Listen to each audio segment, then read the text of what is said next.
Okay.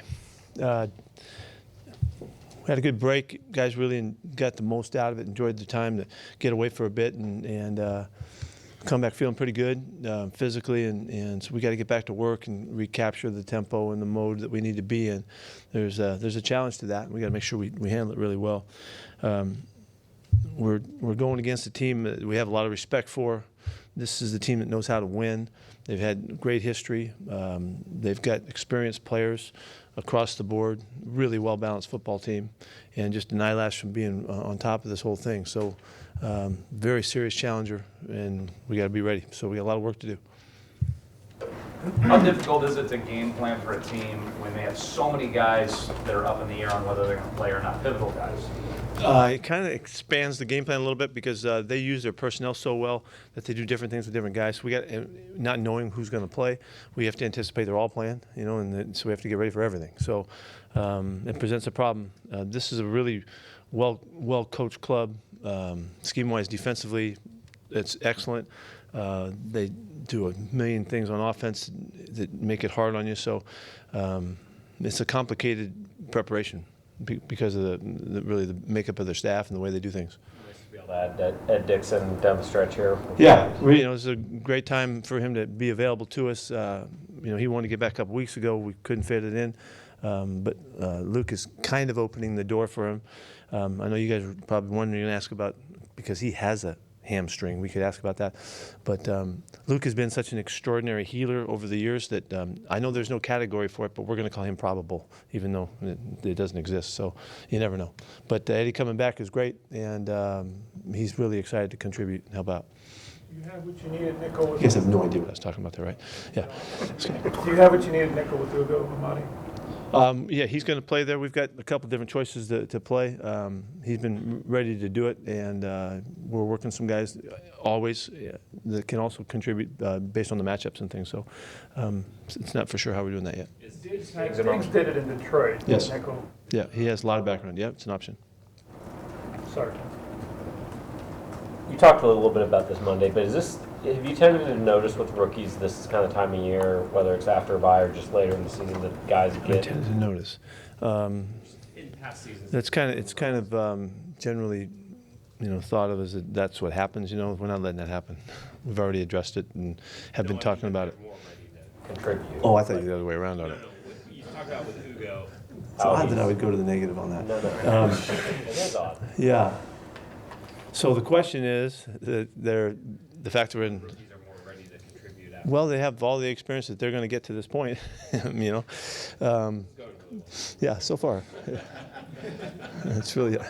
It's not on the questioner; it's on the questioned. Yeah, we're counting on it. We really are counting on the young guys to contribute down the stretch. We've talked about that. We always count on it, and that's why we approach it the way we do, so that they are available, and hopefully they'll give us some good quality work. When Ugo did play week 1 for you in that nickel role against Cincinnati, how did he handle it then compared to where he is now? He's gathered hundreds of reps more now. He's better versed now than ever. He's a real smart player and a real heady player. He really has his assignments in order and the techniques that we're expecting to play. So if he's the guy playing in the game, we really can count on him to know what's going on. And he's better now than he was just because of the time he spent. He maintains all the special team responsibilities as they have been. Well, that's why we don't talk about who's going to play, because we won't want to have to answer that question right there. So we don't know yet. Pete, I saw a But stat. yeah. The question is he going to be playing special teams? Yes. I saw a stat where field goal percentages across the NFL are the lowest they've been in 17 years. Do you have any thought on why it's like that now? Why kickers are so hard to find and come by these days? No, I'm totally guessing. If I'm, maybe it's the collective, cumulative strain of having to kick extra points from way back there. I don't know. I don't have a good reason for you. We're not missing anything from now on. Can I guarantee? As much as I could. Hey, what is we have to see from LJ We Collins? got a little UT thing going here with our colors here, a little burnt orange, Anything going on? Any Texas background at all? That color's always kind of been hard on me.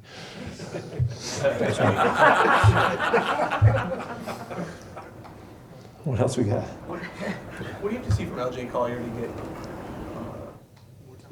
You know, we've been so fortunate to have everybody available. It's just been opportunities, and he's working at it, getting extra coaching, extra work all the time. He's right on the edge. We love to play him. We love for him to be out there. He needs to work.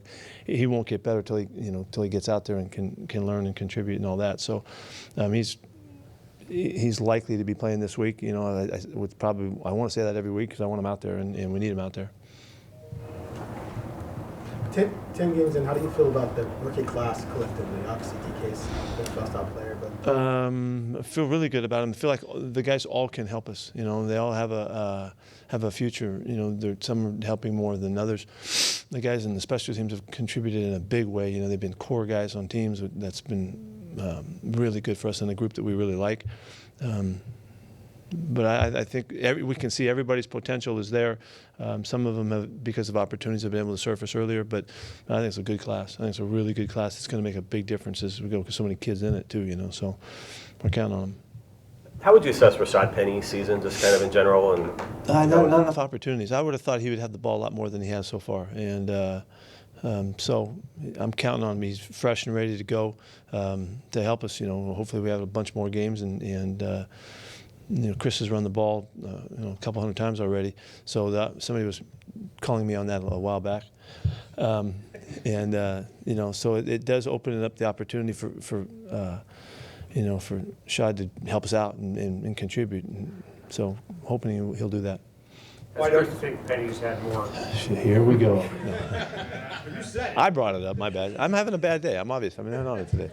Why don't you think It's. I'm not going to make an excuse, maybe a rule number 2 violator here, but it might have to do with that. Go ahead. Why is this distracting you? Yes, it is. You want to come over here? No.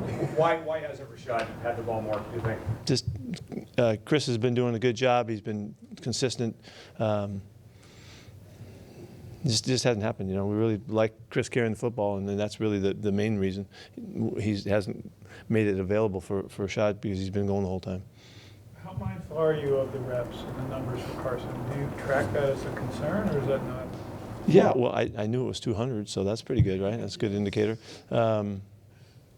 Yeah, but I'm really more mindful of how he's responding each week and how he comes back. And the guys are managing his return to play really well, the way we're doing it. And we've got a program for him so that he's able to handle it. He's felt great, and so just keep that going.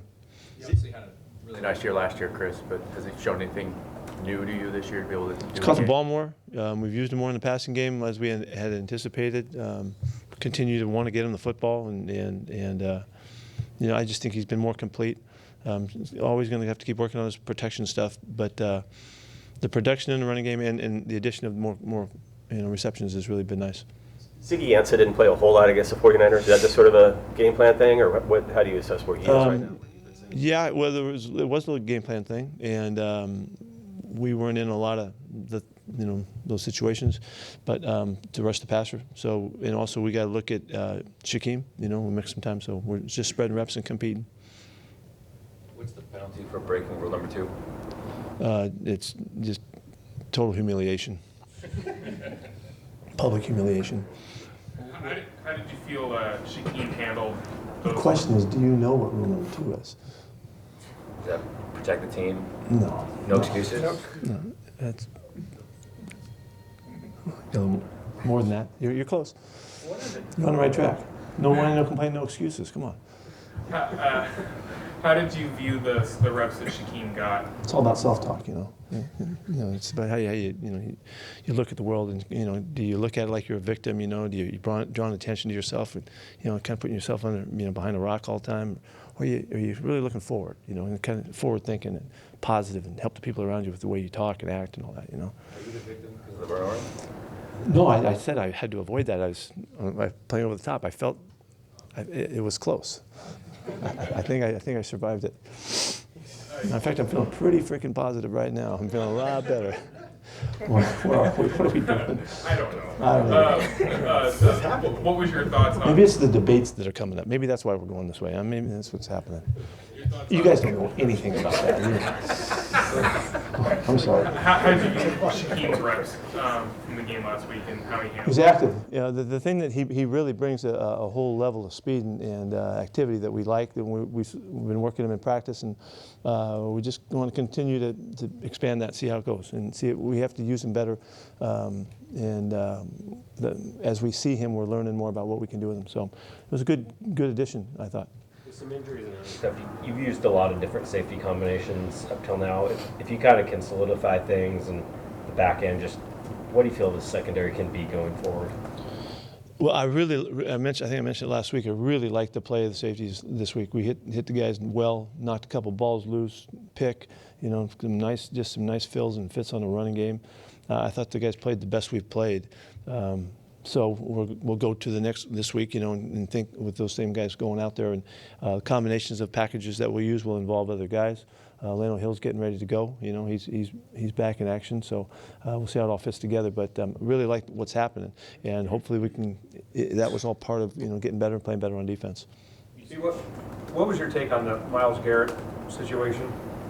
Well, I thought it was a really horrific situation, and it could have been very, very dangerous, and all that. And the league, dealt with it like they should, I guess, and all that. I don't know much of the details. I don't know how they're looking at all of the guys involved. I have not paid that much attention to it, other than just the demonstration of it was really horrific, and we just can't have stuff like that happen to our game. No, there's no sports that should look like that at any time. You guys saw Carson Wentz a couple times when he was earlier in his career.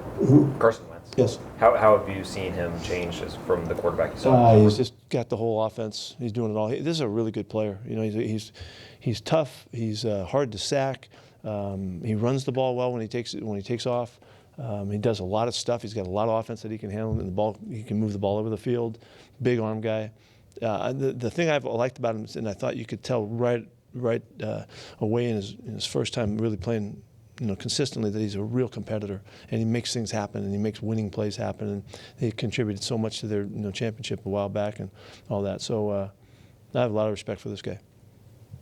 You guys played 2 years ago in their Super Bowl winning year, beat them pretty well. What do you take from that game as far as just that we've been around? They have a lot of similar players still, a lot of familiar guys from that time, and they've just grown and adapted over the years. Those years are so magical, that they're hard to come back from sometimes, and it's most commonly teams struggle coming back, and it takes a little while to rebound. And I'm not saying that that's what they're doing, but this is still the nucleus of a really good team, and they've got all the elements, and they've got the makeup and the coaches and all of that. And like I said, these guys know how to win, and they know what that's like to be winners, and that's a really powerful connection to your game. And so we hold them in high regard because of that. How would you describe walking into Philadelphia as a visitor in that stadium? What you hear from the fans, things like that? I'm glad our media isn't like theirs.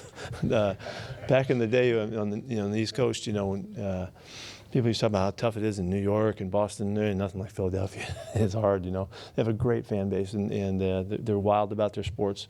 And so it's highly competitive. We're getting pretty close to Christmas time, so, we may see those Santa Clauses and stuff like that, and kind of in traditional fashion. It's a great place, they love their game, and so it's going to be tough. Pete, how have you seen Malik Turner develop from last year to this year? It seems like he has a big catch or two every game or so. Yeah, we have really learned to appreciate Malik, in that he's such a good worker. He's such an intense guy, and everything he does full speed. Whether you're talking to the team's guys or on offense, whether we're blocking or running routes, he's a terrific route runner. And he's got a great energy about him. It's not often that you would talk about a guy having a motor as a receiver, but he's got a really good motor, and it shows up. I thought he made a spectacular play in the game at a crucial time, catching and turning it into a big play and changing field position and all that in a crucial situation, adapting off the route too, So he's doing really well, and he knows everybody's position, so he's really versatile. He's a very valuable guy on our team. Will Tyler practice today? He went through walkthrough. He's moving around. He won't practice today. We'll see what he can. We're thinking he will do some work tomorrow. Any new injuries to report? No, really, we have Luke. Luke is the one that we're going to have to watch. Of course, we're watching Tyler, but Tyler's really on the upswing now. It was a couple tough days, before we got out of California, but he's feeling way better and expects to do some work. He's going to catch some balls after practice with Russ and start getting ready to go. You think he plays Sunday? I do. Yeah, he thinks that too. You guys have had solid success here despite getting relatively little production out of your 3 last #1 draft picks. Is that just exclusively brilliant coaching, or would you? That's a good way to put it. Okay, we'll leave it at that. So, David, now you say. I don't have a really good answer for you. Do you have a read on how much Ed Dixon can play coming right at back? He's going to play a regular load if the week works out fine. And he's been conditioning for a long time. He's been practicing with us for quite a while. He should be ready to go. Weight's in good spot. He looks like he's in good shape. So, he won't play the whole game because we'll be moving guys in and out and all that. But we expect him to play a regular role. Anything else? Thanks. Thank you.